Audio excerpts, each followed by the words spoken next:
ఏంటిది? ఏంటి మ్మ్. ఆ? ఇదా పురుషహంకారమా? టీ హ్మ్. దేనికే ఓవర్ యాక్షనా అంటే నన్ను ఇప్పుడు తిట్టావా? That's like a good boy. బాప్రే పెళ్ళికి ముందే డామినేషనా నేను ఇంతే, పెళ్ళి అయ్యాక కూడా. అమ్మా నువ్వే నాకు మొగుడివి నేను నీకు పెళ్ళాన్ని ఓకేనా హ. ఒకసారి కళ్ళు మూసుకో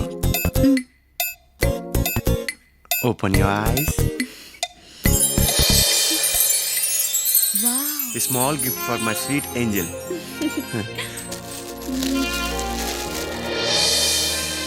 ఎలా ఉంది wow. Wonderful. Really really wonderful.